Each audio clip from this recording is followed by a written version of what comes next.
not often that a directorial debut can go from being an almost forgotten underground piece of cinema to being selected for preservation and restoration by the Museum of Modern Arts. And honestly, who knew a movie set in New York City with a budget of $35,000 shot on 16mm film would have survived for all of this time. But when a concept is so bonkers and a film is so gruesome, you just have to make two more of them. From the bizarre and twisted mind that brought you Brain Damage and Frankenhooker comes a trilogy so weird and wacky the stop motion and puppetry is the least WTF moments in this one. Gather the popcorn and probably a barf bag as we risk being scarred forever on this ultimate and endless journey talking about every franchise ever! Episode 5, Basket Case.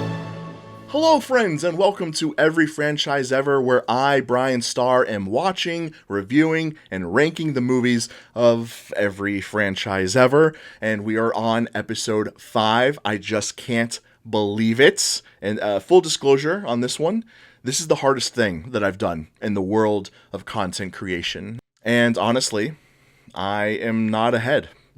I'm still working very hard on this. And as I'm posting this video, I will be neck deep in New York Comic Con. I picked the worst month to start a podcast and post 13 episodes, which is averaging 3 a week. However, even though I don't know how long I can do this, things will get a little bit easier when I start posting 1 to 2 a week, like a normal person. But no matter what happens, I am so excited that I can look back on all of this and say, I did it. My vision that I have held on to for quite some time has become a reality. And so I thank you. Here's hoping we can continue on because I'm here to talk about every franchise. And as I mentioned in episode 0, where I laid down the ground rules, yes, even the most bizarre franchises. And if you haven't seen today's films, wow, you are in for a wild ride. Low budget, bad acting, terrible puppetry, full-on stop-motion animation, scenes that feel straight from a comedy and scenes that feel straight from a fever dream you had when you were 9. Enough putting off the inevitable. It's time to get our hands dirty for a franchise that, I think I really like. So let's begin talking about Basket Case. Basket Case 2, and Basket Case 3, The Progeny. Beware, there will be spoilers. If you haven't seen the movie yet, what are you doing here? Oh well, you've been warned. Our first film, Basket Case, opens with a Dr. Lifflander living in fear at his home. Something is coming after him, but we're not sure what.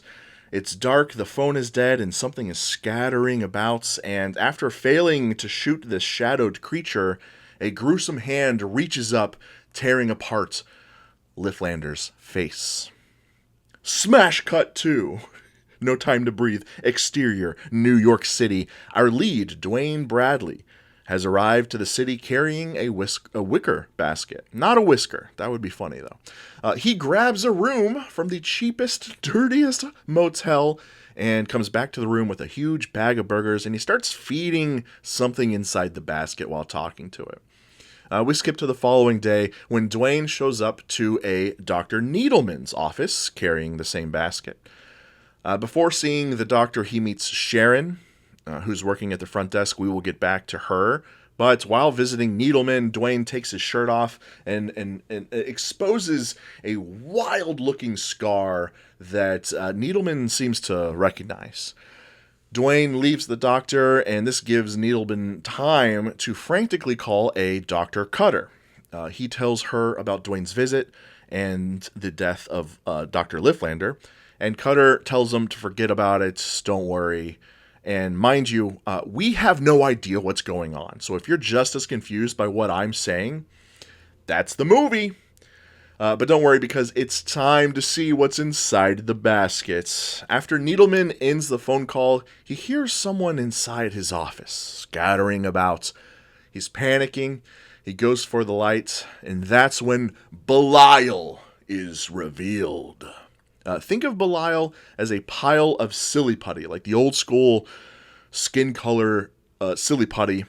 He has a face of a man and two arms featuring meaty gargoyle hands with sharp nails. Belial has incredible strength and latches himself on to Needleman, ripping apart his face and digging his hands into Needleman's torso. There's blood everywhere. It's an over-the-top bloody mess, and it's a little funny, because essentially what the actor is having to do is to take this puppet and run around as if the puppet is doing harm to him.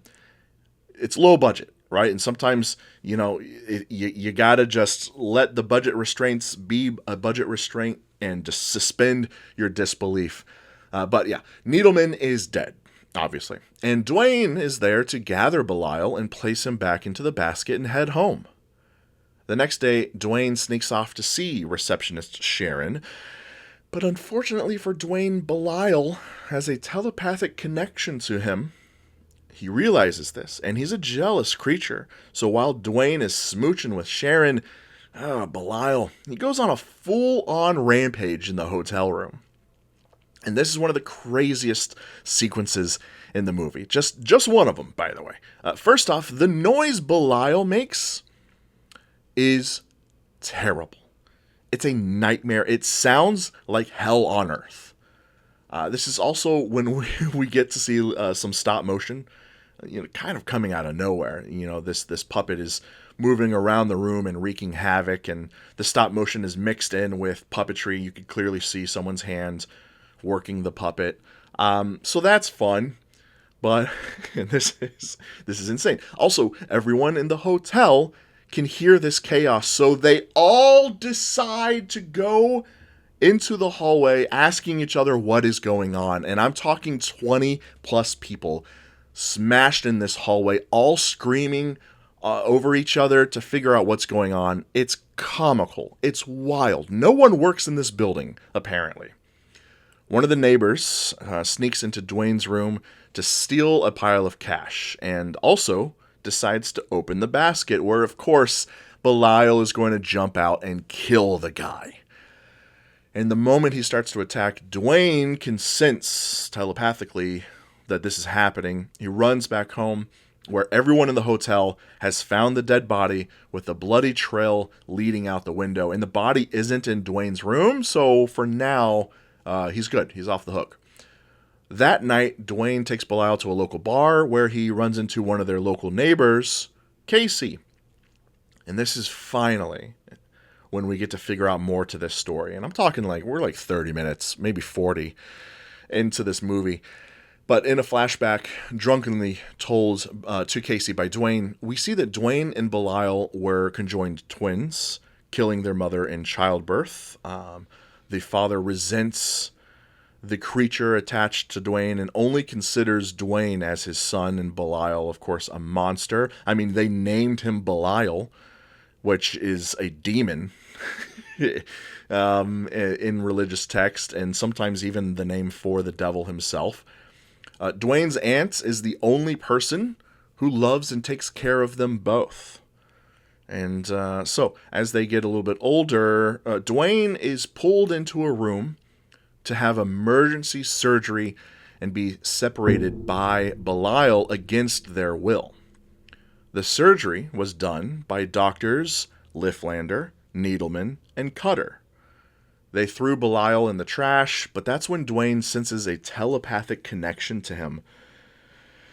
And obviously he saves him, and they kill their father. They're both taken in by their aunt. Unfortunately, their aunt passes away, and so that is when the brothers seek revenge. Hence why 2 of the 3 doctors have now been brutally murdered. Skipping a little bit, but the next day, it's time for Dwayne and Belial to pay a visit to Dr. Cutterman, is the full name, who's a vet, by the way, which, considering what they did, pretty low, pretty cheap. But don't you worry, that basket opens up and Belial lets loose his fury. And let me tell you, this sequence is insane. The actress playing Cutter, it's as if she only has one chance to make it in the acting world, and she is giving it everything she's got. It's nuts turn your TV down before you get to that scene. Dwayne and Belial get out of there, and their mission is complete. On their way home, Dwayne is stopped by a distraught Sharon, receptionist Sharon, who is freaking out because Dr. Needleman has been murdered. Of course, she doesn't know Dwayne did it. Dwayne brings her to his room and starts taking care of her, and then they eventually start getting busy, except Belial's right there. He isn't having any of it, and he jumps out of the basket and he freaks out Sharon, and she runs out of there. Dwayne's obviously very mad at his brother. That night, Belial sneaks out, and this sucks, by the way. Not a fan, but Belial sexually assaults Sharon in her sleep. Again, completely uncalled for, but it does happen. And Dwayne telepathically realizes this and rushes to her place, where we see Belial has killed Sharon when she woke up and saw him on top of her. Dwayne has had enough. He is done with Belial because they're separated, right? He should be able to live his life. And so Dwayne takes Belial back to the apartment or the hotel, and they start fighting. And Belial, of course, is stronger, so, he's winning. And and again, the entire population of the hotel hears this going on. They kick the door open, and that's when they are introduced to Belial. But before they can do anything, Belial and Dwayne fall out the window. And so everyone outside can see, they look up from the sign, the neon sign, they see Dwayne hanging. But they also see Belial, and Belial is holding Dwayne by the neck and then holding on to the sign as well to try and hold them both from falling, but he's not that strong. So then he slips, lets go, and they both fall seemingly to their death. And there you have it. A movie that the MoMA decided to save forever. I'll keep my thoughts to myself as we move into Basket Case 2, and just a heads up, if you thought that was nuts, you have no idea what's coming. Buckle up, Basket Case 2 picks up where one left off, and somehow Dwayne and Belial have survived. However, Belial is such an anomaly that their secret lives are over. Thankfully, the media attention has caught the eye of Granny Ruth and her granddaughter Susan, who takes Dwayne and Belial into their home, which basically is a form of Xavier's home for the gifted, except it's Granny's home for the deformed. And I'm not talking about maybe someone has an extra pinky, or, someone has just super white skin or whatever. No, I'm talking creatures that no movie has been able to top.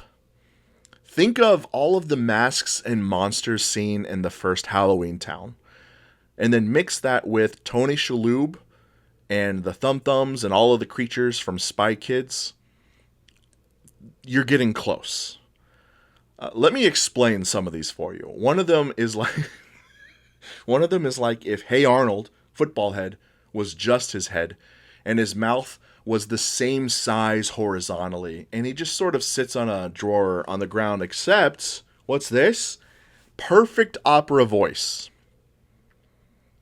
One dude has a head full of noses. A girl looks like that hammerhead alien from Star Wars, and another looks like a more demented Mac Tonight, the Moon McDonald's mascot. And my favorite is a monster with teeth protruding from its mouth the size of skis cut in half, genuinely more messed up than the human walrus in Kevin Smith's Tusk. It looks like if you took the window blinds down and just stuck them in someone's mouth. It's crazy. I know my words aren't doing it justice. We went from 0 to 60 for this sequel. A move that, usually wouldn't happen until like the third or fourth film. I swear, all of their budget for this new one went to these creatures. And I can't help but keep staring. Anyways, this is a perfect home for Belial. He's even introduced to a girl creature who seems just like him. Her name is Eve. In fact, as time goes by, Belial and Eve start getting a little bit closer, and Dwayne resents that because Belial didn't allow him to date Sharon and killed her. Dwayne is also struggling with the fact that at this point, he's not a freak. He feels stuck despite catching feelings for Susan, the granddaughter, who seems, perfectly normal, just like him. A subplot throughout the movie that happens from the very beginning is we have a reporter named Marcy. Ever since the brothers were in the hospital, she's been trying to catch up with them and connect them to the murders of all the people in the first film. Eventually, Marcy does figure out where Dwayne is, and that's when Granny Ruth gathers the troops of all the creatures and tell them to save everyone. They have to take care of the reporter and her goons. And by the way, this is not the first time we've seen Granny Ruth's dark side come out. Earlier in the movie, she takes Belial to take care of someone claiming to have a freak show, which includes the corpse of Belial. And boy, was he shocked to find out who was showing up for the show. Anyways, the monsters easily pick off the goons from the reporter when they try to sneak into the house. And then it's time for Marcy herself, and so everybody goes to her apartment, and they slowly appear room after room. Marcy is not only surrounded, as Dwayne tells her what she's doing is wrong, but eventually, of course, Belial attacks, mauls, and kills Marcy. And if for whatever reason you say to yourself, wow, this movie's nuts, certainly it can't get crazier than that, well, it's time to take it up a notch. Because in our final moments, the creatures have gathered to have a lovely nighttime meal outside the house. It looks like they're having a 4th of July picnic, except in secret. It is quite the sight seeing these creatures try to eat normal food, like corn and hot dog. And by the way, there's one creature I forgot to tell you about. He's just a big frog. He's just scooping fish out of a tank and just eating it. And mind you, these are practical creature effects, right? It's wild. It's wild. Truly fever dream material. So eventually Susan, the granddaughter, heads upstairs to get a sweater, and that's when we see Dwayne just sitting on her bed waiting for her. Not creepy at all. He professes her love for her, and she's not sure about it because he wants to run away, and she keeps saying that she doesn't belong out there because she's not normal. Dwayne starts to feel a telepathic reaction from his brother, and it turns out it's the feeling of love because Belial is with Eve. And this is where, yet again, I'm thinking to myself, there's no way this is happening. Because these two lumps start graphically going at it, and we're seeing multiple positions. I can't clean my eyes enough. I'm just looking at the TV with my jaw on the floor. Not since the lovemaking scene from Team America World Police have I seen something so absurd and bizarre. Except at least with Team America, it was satire on purpose. Now, while this lunacy is happening, it's intercut with Dwayne and Susan. They're also getting busy, except she reveals she is in fact different because she's been pregnant for 6 years. And the baby refuses to leave. In fact, it can pop right out of her torso to say hello. By the way, the baby looks like that creature that comes out of the hole trying to bite the Millennium Falcon as it's taking off from that meteor swamp planet. Dwayne, just like myself and everyone who I'm sure has been seeing this movie, goes berserk because he's not believing what he's seeing, and he's going nuts, and she's trying to calm him down, and in a tussle accidentally tosses Susan out the window and lands right on the table that all the creatures are having their picnic at. Dwayne has blown a fuse. He's not himself. And the only way to bring things back to normal to him is to go grab his brother and stitch Belial back onto his torso. End credits. And that's what we see. We see Dwayne standing there, the creatures attached to him. It's I genuinely cannot think of a single movie that messed with my emotions as much as this one, with those final 10 minutes being the wildest 10 minutes that I've ever seen. And, maybe I'm exaggerating. Maybe I haven't watched enough weird stuff. I have. But this was insane. And if you know what I'm talking about, my goodness, do you know what I'm talking about? Moving on to our final film, Basket Case 3, The Progeny. Do you know what progeny means, by any chance? It's offspring. And it's not Dwayne's, baby. For whatever reason, after the death of Susan and forced reattachment to Belial, Dwayne was not torn apart for his sins. He probably should have. But instead, separated yet again from Belial and thrown into a padded cell and kept under watch by Granny Ruth, who apparently is fine that her granddaughter's dead. She still wants to take care of Dwayne, especially because he's about to be an uncle. Eve is pregnant, except she's taking the pregnancy badly. Probably because she's just a lump, and things should not be working like they are. So Granny Ruth decides to gather everyone on a bus for a road trip to visit Dr. Hal Rockwell, who will help deliver Eve's babies. Dwayne is told not to speak to Belial, and Belial has also chosen to stop telepathically communicating with his brother. Belial is obviously very angry with him. After the longest bus ride sequence, including walking down the entire bus, talking to every single creature, because I feel like they were thinking to themselves, how do we get to show everyone off? We spent all this money on these creatures. How do we get to see them all? And it's just Granny Ruth going down the aisle talking to each one. They eventually arrive to Dr. Hal's, but Dwayne escapes and is immediately caught by the local sheriff's daughter and thrown into jail.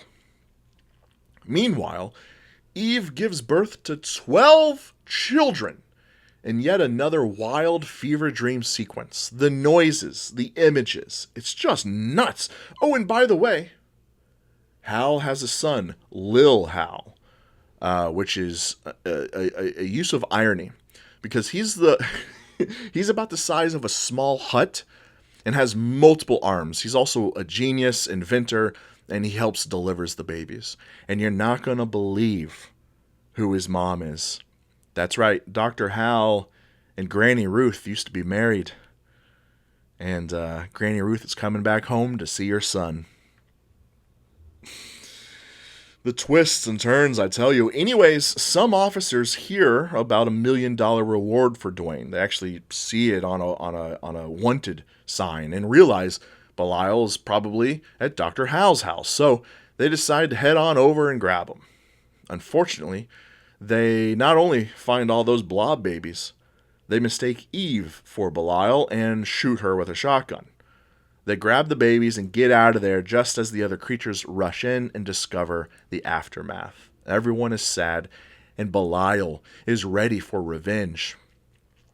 At the jail, the officers bring the babies in, and the sheriff's daughter, who at one point was doing some weird dominatrix thing, is rubbing it in Dwayne's face that they have the babies. And yeah, it makes no sense why this girl is acting the way that she is. She's being a weirdo jerk, but that's what she's doing. She's tormenting Dwayne.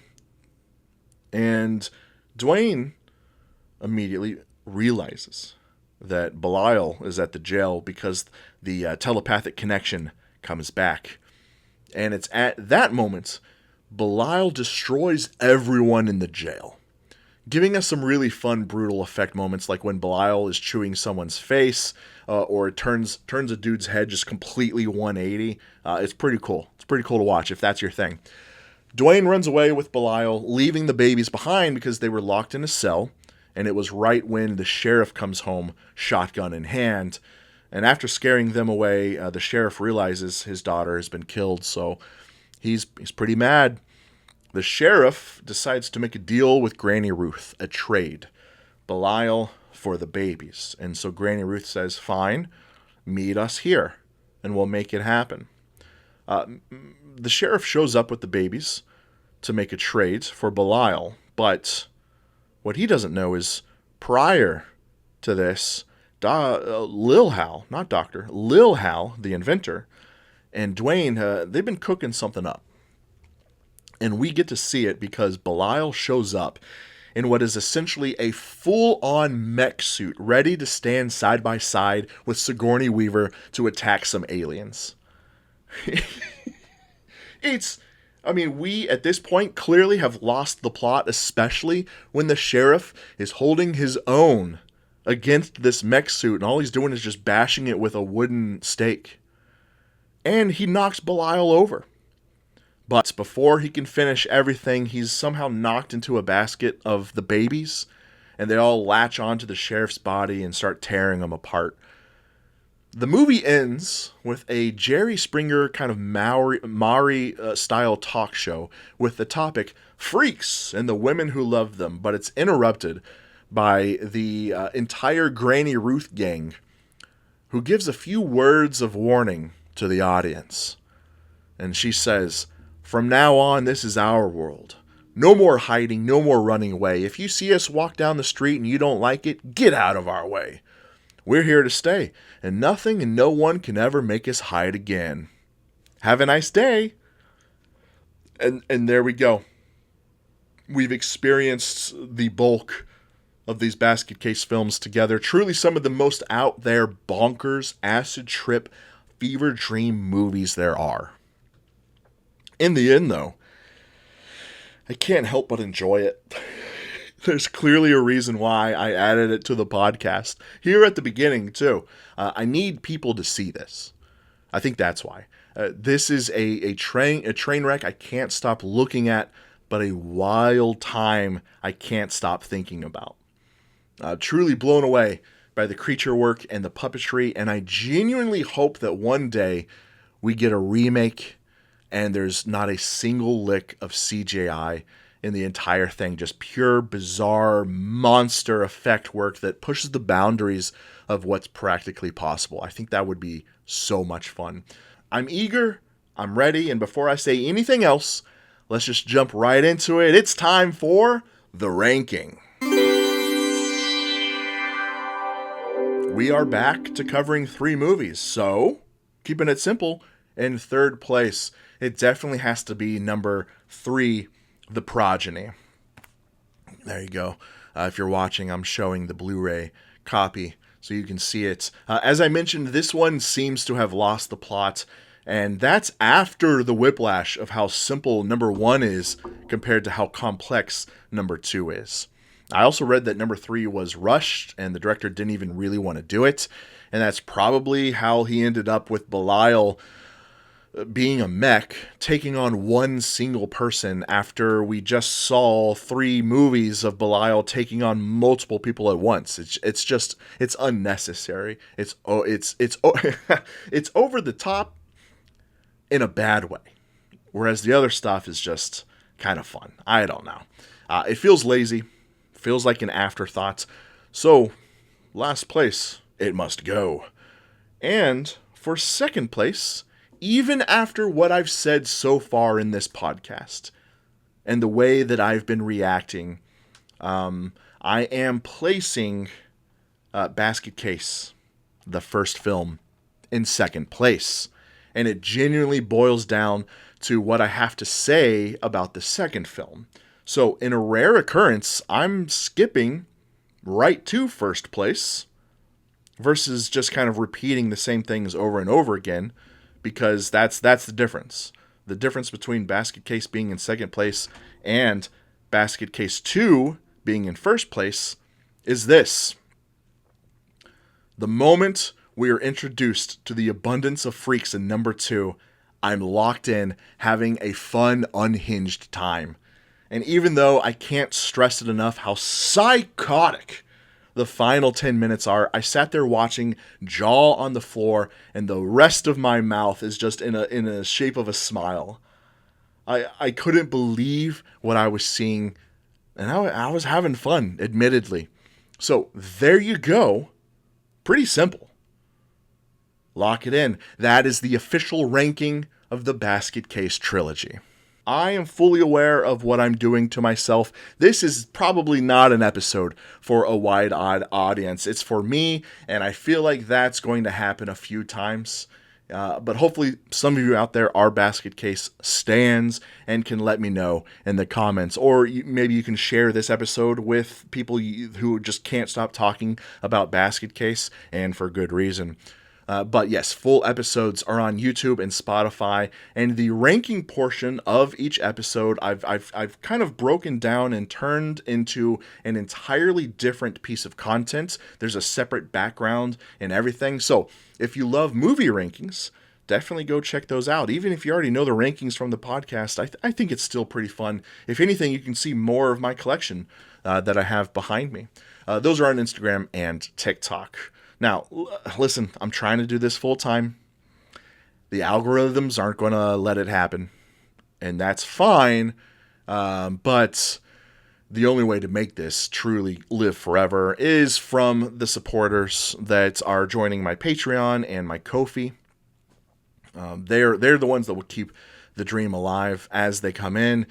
So if you enjoy this and want to see this last longer than just the month, consider supporting. One of the perks of supporting is you get a shout out at the end of each episode, and holy cow, we have our first supporter, which means we have our first segment where I get to shout somebody out.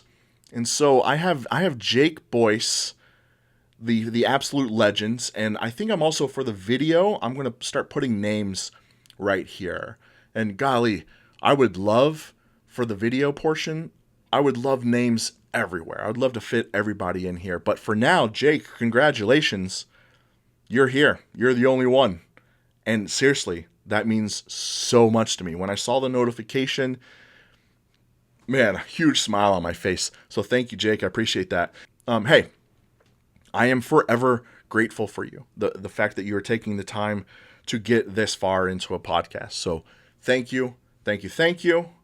And just a heads up, I am, like I said, currently, as you're watching or listening, well, if you were here at the very beginning of it being launched, I am at New York Comic Con. There is no way, and I tried, there is no way for me to get a new episode out when it's supposed to, which is coming next Monday. But we will be back Wednesday, regularly scheduled. All right, we are still going to be doing 13 episodes this month, despite having to miss Monday, and that's great. So for now, I say stay tuned, and until we get there, I've been Bryan, saying thank you for watching and liking and commenting and subscribing. It means the world, especially as I move forward and I pull up the bootstraps and trudge on into the darkness and the impossible journey as we watch, review, and rank the films of every franchise ever.